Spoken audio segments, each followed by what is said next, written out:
Shalom saudara.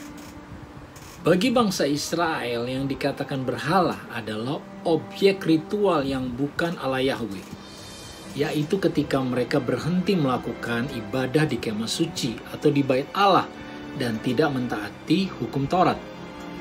Hal ini memang terjadi dalam kehidupan bangsa Israel.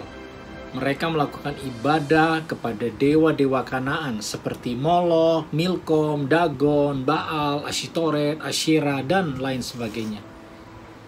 Biasanya ibadah kepada dewa-dewa lain itu berkaitan dengan pemenuhan kebutuhan jasmani. Ketika mereka merasa kemakmuran, kejayaan, dan kesuburan tanah mereka tidak seperti yang mereka harapkan, maka mereka berpaling kepada Allah lain. Biasanya dewa-dewa Kanaan dipercaya memiliki spesifikasinya, misalnya dewa perang, dewa kesuburan, dewa kebahagiaan, dan lain sebagainya.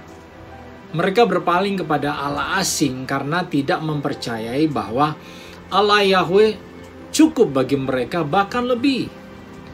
Dalam hal ini kita memahami mengapa kata berhala dalam teks Ibrani adalah Elil, yang artinya tidak ada hasil, tidak mencukupi.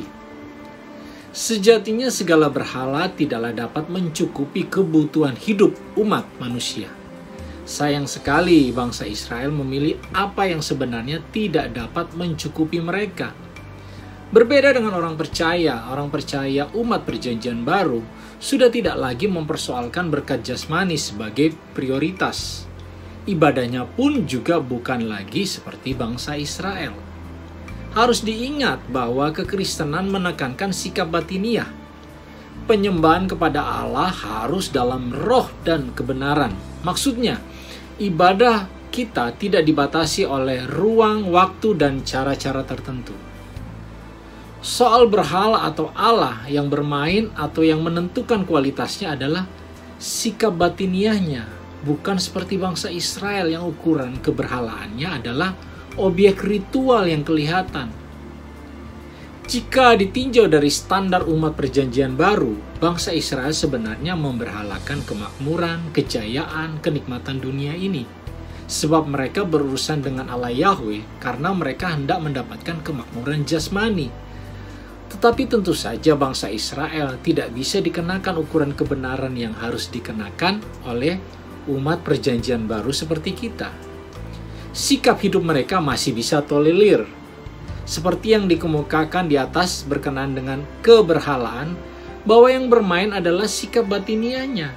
Hendaknya kita tidak berpikir bahwa hanya orang yang pergi ke dukun atau mempunyai jimat-jimat yang dianggap sebagai memiliki berhala dan mendurhakakan Tuhan.